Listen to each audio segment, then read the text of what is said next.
"Sit down," Meredith, the flight attendant, barked at the black woman. "You can't stand here. You don't belong here, and you're causing a nuisance." The words cut through the hushed cabin of first class. The flight attendant rushed down the aisle, her face a mask of fury. "I said sit down," she snapped, and with a deliberate shove to Eleanor's shoulder, forced her back into the seat. A pitcher of ice water in her other hand tilted, sending a frigid cascade over the woman's designer suit. Soaking wet and publicly berated, Eleanor sat in stunned silence. Not a single passenger came to her defense. No other staff member offered a towel or a word of assistance. Instead, all eyes judged her as the problem. "You people need to learn your place," the flight attendant hissed, loud enough for everyone to hear. What Meredith didn't know, what no one on that flight could possibly comprehend, was the true identity of the woman she had just assaulted. They could not see the immense power she held in her weathered hands. The moment everything changed came with a single, quiet phone call, made with the calm authority that could only be forged over decades on the federal bench. One call, one command, and an entire airline was brought to its knees. It was unprecedented chaos, a major carrier completely grounded, every flight canceled, thousands of passengers stranded. News crews swarmed the corporate headquarters like angry bees, all because one powerful woman had finally decided that enough was enough. If you have ever been disrespected, overlooked, or treated unjustly because of who you are, if you stand against that kind of intolerance, type power in the comments and tell us what country you're watching from. Today's story is not just about the events on Flight 2187. It's about the moment systemic discrimination met its match in federal Judge Eleanor Washington, a woman who had spent her life working within the system to change it, until the day the system pushed her too far. Before we dive into the events that led to this extraordinary confrontation, take a moment to like this video and hit the notification bell. The justice that was served is something you won't want to miss. Our story begins on what should have been a routine Tuesday morning at Atlanta International Airport.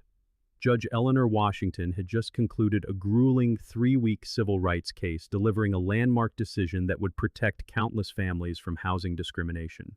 She was exhausted, but deeply satisfied with her work. She had no way of knowing that her greatest test of justice was not behind her in a courtroom, but ahead of her, in the first-class cabin of Flight 2187. Judge Washington stood in the priority boarding line, her posture impeccable despite her fatigue. At 62, she carried herself with a quiet dignity honed by over 2 decades on the federal bench. Her silver-streaked hair was pulled back in a neat bun, and her navy pantsuit remained crisp in the humid Atlanta air. Only the faint shadows beneath her eyes betrayed the weight of the marathon case she had just presided over. In her weathered leather briefcase lay the final opinion she had handed down just yesterday, a ruling that would change lives. Now, all she wanted was to return home to Washington, D.C., and sleep in her own bed. Inside the aircraft, flight attendant Meredith Keller was already in a foul mood. At 34, the blonde attendant had been with the airline for nearly a decade. "Did you see how many special requests we have in first class?" she had complained to a colleague in the galley, making air quotes. "These entitled passengers think we're their personal servants, especially the ones who clearly don't belong up here." Neither of them realized their casual prejudice was about to trigger extraordinary consequences. The cabin was a familiar tableau of privilege, predominantly white businessmen in tailored suits, their importance announced by Rolex watches and confident tones as they squeezed in last-minute calls.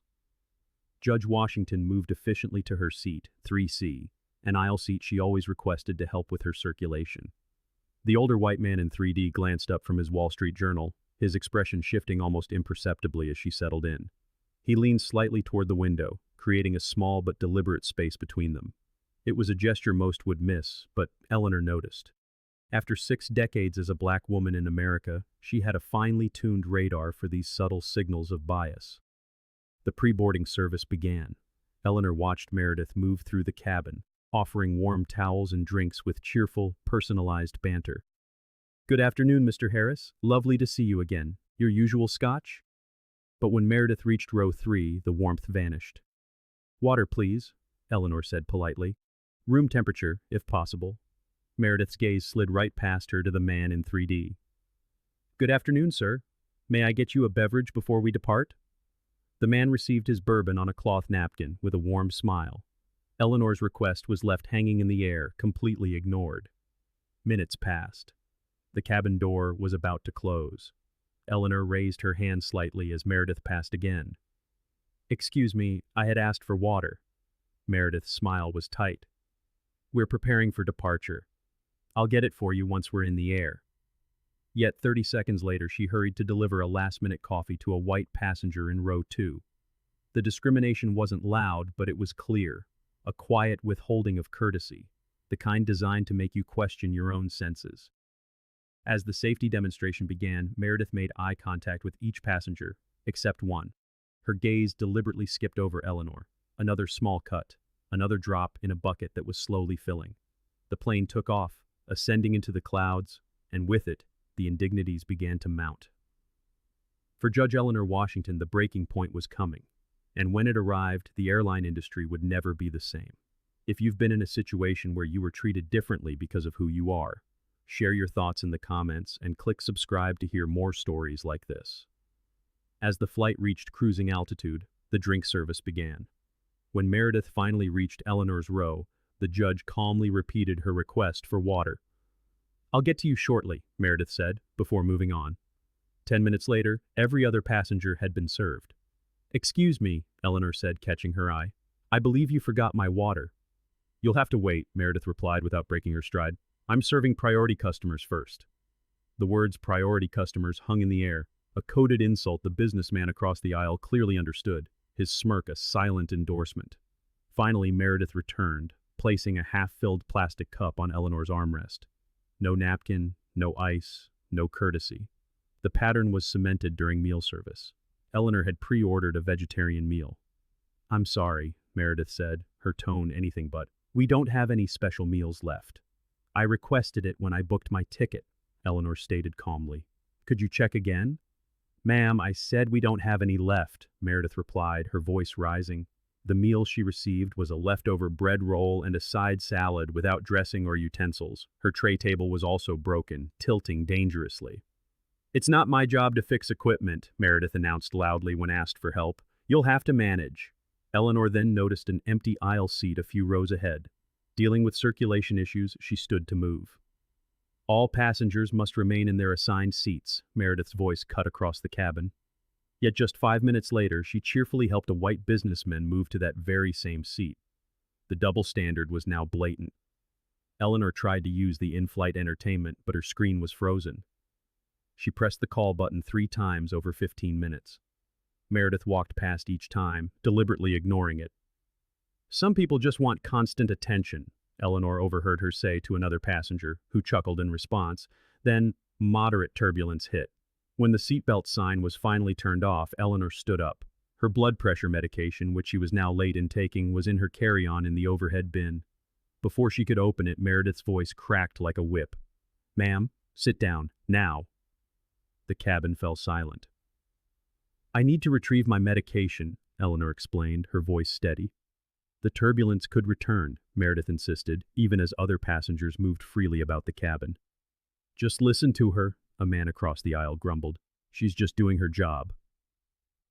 62 years of maintaining her dignity in the face of disrespect coalesced in that moment. She stood again. That is when Meredith rushed forward, shoved her, and spilled the water. The cold shock was secondary to the damage done to the legal papers in her open briefcase, the very documents from the civil rights case she'd just won. Instead of an apology, Meredith addressed the cabin. "I apologize for the disturbance, folks," she announced, framing Eleanor as the aggressor. "May I please go to the lavatory to clean up?" Eleanor asked, her voice trembling with suppressed rage. Meredith blocked her path. "Return to your seat." Seeing that the situation was escalating dangerously, Eleanor quietly took out her phone and began typing notes, documenting every incident. "What are you doing?" Meredith demanded, snatching the phone from her hands. "No unauthorized recordings. This is a security violation." "That is my personal property," Eleanor said, her voice now edged with steel. "I'll hold it until we land," Meredith said, pocketing the phone. "Airline procedure." The lead flight attendant arrived, immediately siding with his colleague. Then came the final indignity, the captain's voice over the intercom. "Ladies and gentlemen, we're dealing with an unruly passenger situation. Please remain in your seats." Unruly passenger. The label sealed her humiliation. Soaking wet, her property confiscated, and publicly branded a problem for simply demanding to be treated with basic human decency, something inside Judge Eleanor Washington shifted. This was no longer about a glass of water. It was about a system that enabled this behavior, a system that presumed guilt based on skin color. It was a system that needed to be corrected. She reached for her briefcase again, her expression transformed from patience to pure resolve. No one on that plane had any idea what was about to happen next. What would you have done? Share your thoughts in the comments and hit subscribe, because the conclusion to this story is one you don't want to miss. Soaking wet, publicly humiliated and labeled as unruly, Judge Eleanor Washington sat perfectly still for precisely 10 seconds. The storm was no longer in the air outside, but gathering within her. 10 seconds. That was all the time she allowed herself. 10 seconds to weigh the cost of a lifetime of quiet endurance against the sharp, unknown price of defiance. 10 seconds to decide if this, at last, was a battle she was meant to fight. In that sliver of time, a lifetime of faces flashed through her mind. She saw every black woman who had ever been forced to swallow her pride to keep the peace, to avoid being labeled as difficult or aggressive. She saw the Anderson family, whose housing discrimination case had just crossed her desk, ordinary people who had dared to demand justice from a system designed to ignore them. Their courage became a mirror, reflecting her own moment of choice. Then, with the profound, deliberate calm that was the bedrock of her reputation, Eleanor reached for her briefcase. Meredith, the flight attendant, saw the movement instantly. Her eyes, already hard, narrowed into slits. "Put that away," she snapped, her voice cutting through the hushed cabin, "or I'll take that too." The threat hung in the air, a flagrant abuse of authority, a final, foolish miscalculation in a series of them. It was the spark that lit the fuse. Eleanor rose. Water from the spilled cup still dripped from the sleeve of her soaked suit, a dark stain spreading on the thin airplane carpet. But the woman who stood was not the same one who had sat down. Her posture, always dignified, now radiated an unassailable authority. Her expression, once a mask of patience, now held the immutable weight of judgment. The passenger who had been invisible to the crew just moments before now commanded the absolute, undivided attention of every soul on the plane. From her briefcase she withdrew a small leather wallet. As she opened it, the golden seal of the United States courts caught the dim cabin light. She held it not with drama, but with the quiet certainty of someone who had earned the power it represented. "I am Federal Judge Eleanor Washington," she announced, her voice clear and measured, each syllable resonating with the authority of her 20-year tenure on the bench. "United States District Court for the District of Columbia." Every word was delivered with the flawless diction that made her legal opinions impossible to misinterpret. A new kind of silence fell over the cabin, so deep it seemed to absorb the very drone of the engines. Eleanor's gaze locked onto Meredith. "Not only have you discriminated against me on the basis of my race," she continued, her voice unwavering, "you have now physically assaulted a federal judge, confiscated my personal property without cause, and interfered with official judicial business by damaging court documents." She gestured to the water-damaged papers in her open briefcase, the file on the Anderson case, a family's fight for justice now stained by this casual act of malice. The color drained from Meredith's face so fast it was as if a plug had been pulled. The smug confidence that had armored her for hours simply vanished, leaving behind a raw, dawning terror. She shot a desperate glance at the lead flight attendant, Davis, but he had already taken a half-step back, his face a mask of shock as the gravity of their situation crashed down upon him. Eleanor reached into her briefcase again. This time, she produced a small, nondescript black device, her government-issued secure phone.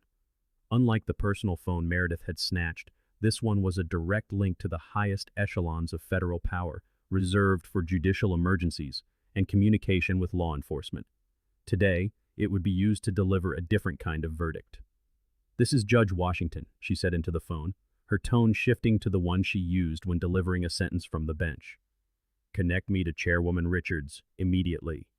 The name dropped into the silence like a stone into a perfectly still pond, creating ripples of confusion among the passengers, but a tsunami of pure panic in the flight crew. "Who's Chairwoman Richards?"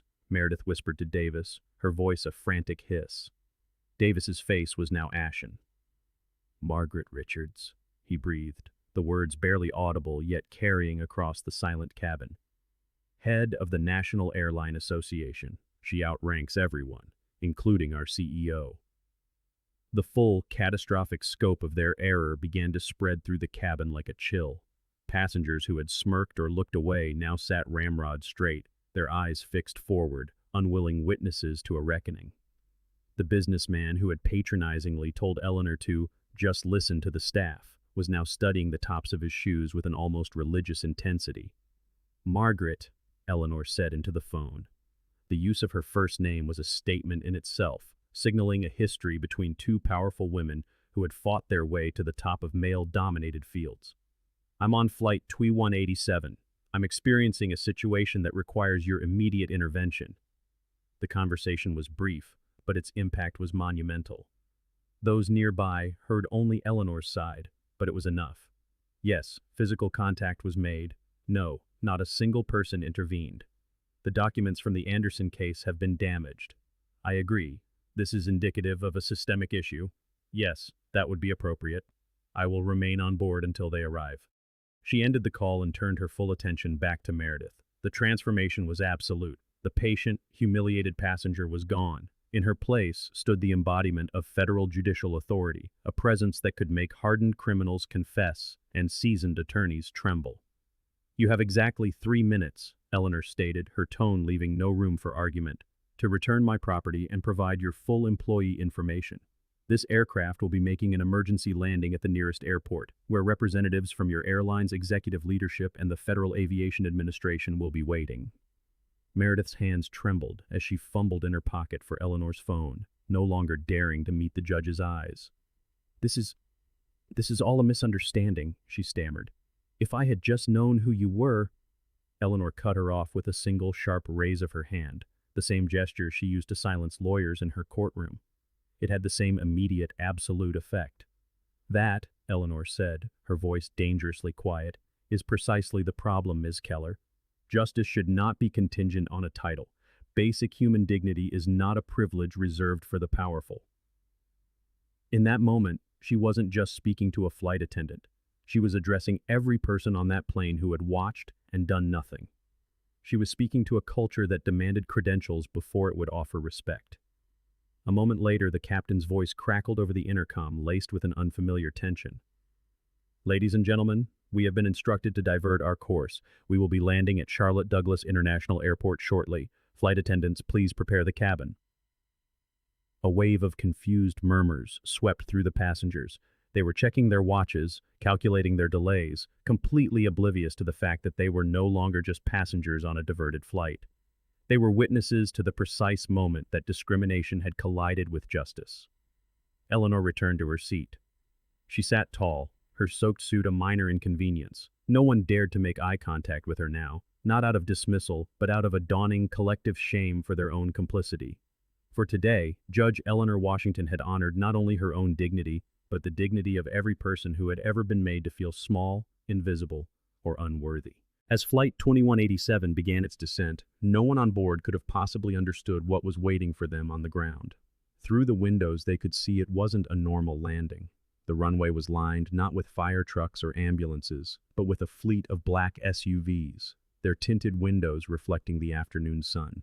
There were corporate sedans, official government vehicles, and even media vans, their satellite dishes already aimed at the sky. This was not a mechanical failure. This was an arrival. When the cabin door finally hissed open, it was not a gate agent who stood in the entryway. It was Charles Hamilton, the airline's CEO, a man whose face was a fixture on financial news networks. In his 15-year tenure, he had never personally met a diverted plane, yet here he was, his polished confidence replaced by a mask of profound concern. His eyes scanned the cabin until they locked on Eleanor. Behind him stood 2 other executives, their faces grim. This was not damage control. This was a 5-alarm corporate crisis. "Judge Washington," Hamilton said, his voice projecting through the silent cabin, "on behalf of our entire airline, I offer our deepest, most sincere apologies for what you have endured." Before Eleanor could reply, her government phone rang again. She answered, activating the video screen. The face of Chairwoman Margaret Richards appeared, a formidable black woman in her 60s, her silver hair coiled in an elegant bun, her eyes sharp and intelligent. "Judge Washington," Richards's voice boomed from the small speaker, clear and resolute. "I have ordered an immediate and indefinite fleet-wide grounding of this airline. Every single one of their aircraft worldwide is now on the ground." A collective gasp swept through the cabin. Passengers who had been annoyed by a delay now stared in disbelief. Meredith, who had been standing frozen, finally found her voice. "You can't do that," she protested, her tone a desperate plea. "You can't ground an entire airline. There are thousands of people." CEO Hamilton turned to her, his expression like stone. "She just did," he said flatly. "The National Airline Association has regulatory authority that supersedes even the FAA in matters of systemic ethical failure. Chairwoman Richards doesn't need our permission." The reality of the situation finally settled over the cabin. Passengers were no longer checking their watches. They were watching history unfold. Those who had been complicit in their silence now shifted in their seats, understanding that their quiet inaction had contributed to the grounding of a global airline. Eleanor rose, her dignity a shield. "This was never about comfort or convenience," she said, her voice carrying to every corner of the aircraft. Her gaze swept over the passengers, the crew, the executives. "This is about the fundamental right of every person to be treated with respect. It is about human dignity." Her words hung in the air, a simple, devastating truth. Hamilton turned back to Meredith, who stood trembling as the full weight of her actions crashed down on her. "Ms. Keller, your employment is terminated, effective immediately. Surrender your credentials." The words were delivered without emotion, a simple statement of fact. "But I didn't know," she whispered, tears finally tracing paths down her cheeks. "That is the point," Hamilton replied, his voice sharp, echoing Eleanor's own words. "You shouldn't have to know." Lead flight attendant Davis and the other crew members approached Eleanor, their earlier arrogance replaced by desperate, fumbling apologies. "Judge Washington, I am so sorry," Davis said, his voice thick with regret. "I should have stopped it." Eleanor acknowledged them with a slight nod, but her expression offered no absolution. This was not a moment for forgiveness. It was a moment for accountability. Security personnel arrived to escort a sobbing Meredith from the aircraft. As she passed Eleanor's row, she stopped. "I never meant—" Eleanor met her gaze. "Intent does not erase impact, Ms. Keller," she said, not with cruelty, but with the dispassionate clarity of the bench. The harm was real. As Meredith disappeared down the jetway, Chairwoman Richards spoke again from the phone. "Judge Washington, a car is waiting. Mr. Hamilton and his team will be spending the rest of their day explaining to their board how this was allowed to happen." 1 month later, Judge Eleanor Washington and Chairwoman Margaret Richards stood side by side at a press conference in Washington, D.C. The event was broadcast on every major news network. "Today marks a new chapter in commercial aviation," Richards announced. "One where dignity is not a luxury, but a fundamental right." Beside her, Eleanor stood in her judicial robes. The symbolism was potent. The authority that had been invisible on Flight 2187 was now on display for the world to see. Together, they unveiled the Passenger Dignity Initiative, a mandatory industry-wide training program designed not by corporate consultants, but by a committee of civil rights leaders, aviation experts, and passengers who had been victims of discrimination. In a move that shocked many, Meredith Keller had been invited to participate in its development. In a pre-recorded interview, a visibly changed Meredith spoke with a raw and humbling honesty. "I always thought of myself as a good person," she said, "but watching the video of my behavior that day forced me to see a bias I never knew I had. The hardest part wasn't losing my job. It was realizing that for 20 years, I may have been making people feel the way Judge Washington felt that day. I am grateful for the chance to help make sure it never happens again." Her story became a national conversation about the quiet, insidious nature of unconscious bias. Back at the press conference, a reporter asked the final question, addressing it to the judge. "Judge Washington, what was the final straw for you that day on the plane? What made you finally make that call?" Eleanor paused, her gaze sweeping over the cameras. "It was not when I was disrespected, or when my property was taken, or even when I was physically assaulted," she said. The moment that compelled me to act was when I looked around and saw that in a cabin full of people, not a single person was willing to speak up. I realized then that this was not about me.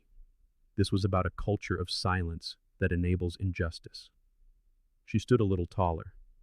I made that call for my grandmother, who spent her life cleaning airplanes like that one. I made it for the Anderson family, and every other family that has to fight for the simple right to be treated fairly. I made it for every single person who has ever been forced to swallow their dignity because the cost of speaking up seemed too high. As Eleanor Washington stepped away from the podium, she left behind more than just a new set of industry regulations. She left a new standard, a reminder that sometimes justice doesn't arrive with a gavel in a courtroom. Sometimes it arrives at 30,000 feet when one person, pushed too far, finally says, "Enough." In the grand ballroom of the National Judicial Conference, a hush fell over the assembly. Eleanor Washington walked to the stage, her presence commanding the attention of hundreds of federal judges from across the nation. Her reputation, once defined by her legal brilliance alone, now carried the weight of an industry transformed. "My esteemed colleagues," she began, her voice steady, "we speak of justice as a formal affair, something administered within the hallowed walls of our courtrooms. We don our robes, take the bench, and render decisions that shape the law." She paused, her gaze sweeping across the sea of powerful faces. But on Flight 2187, I was reminded that justice, or its absence, is not found in legal texts. It is found in the smallest of moments, in the simple offer of a glass of water, in the subtle turning of a shoulder from a seatmate. It is found in the deafening silence of those who witness an injustice and choose to say nothing. As she spoke, the screens behind her came to life, not with legal precedents or courtroom sketches, but with a single black and white photograph. It showed a woman in a cleaner's uniform, standing beside a commercial airliner from the 1960s. The image was faded, yet the woman's spirit was not. Ida Mae Washington stood with a quiet, unyielding dignity that defied the prejudices of her time. "This was my grandmother," Eleanor said, her voice now touched with a warmth rarely heard from the bench. "She cleaned these planes. Every morning, she straightened her uniform, a small act of defiance, a claim to her own dignity when the world offered her none. She once told me, 'They might not respect the uniform, child, but I will always respect myself in it.'" The screen shifted, dissolving into a vibrant collage of modern flight crews. Faces of every background, Black, Hispanic, Asian, women in hijabs, all standing proudly in their crisp uniforms. "Today," Eleanor continued, "because one person was finally pushed too far, these professionals don't just clean the planes. They fly them, they command them, they own the airlines, and most importantly, they are seen. They are finally, truly seen." "Justice is not a passive thing," she concluded, her voice resonating through the silent hall. "Sometimes it demands we ground an entire industry to elevate our own humanity. It demands we use the authority we have earned to amplify the voices of those who have been silenced." Her next words would echo in lecture halls and boardrooms for decades. "The true measure of justice is not how we are treated when the world knows our name. It is how we are treated when we are a stranger, yet are met with dignity all the same." 2 months later, Eleanor Washington boarded another flight, this time for a vacation she had more than earned. As she stepped onto the jet bridge, she was met by a diverse flight crew. Each member looked her in the eye, a gesture of sincere respect. "Good afternoon, ma'am," the lead attendant said with a warm smile. "It's an honor to have you with us today." It was not a greeting born of recognition, for the attendant did not know who Eleanor was. It was simply the new standard, a baseline of respect afforded to every person who stepped aboard. Settling into her seat, Eleanor noticed a small placard tucked into the seat back pocket, right next to the safety card. It read, "On this aircraft, every person is entitled to be treated with dignity and respect. If you experience or witness behavior that contradicts this, please alert our crew. We are committed to a journey that honors our shared humanity."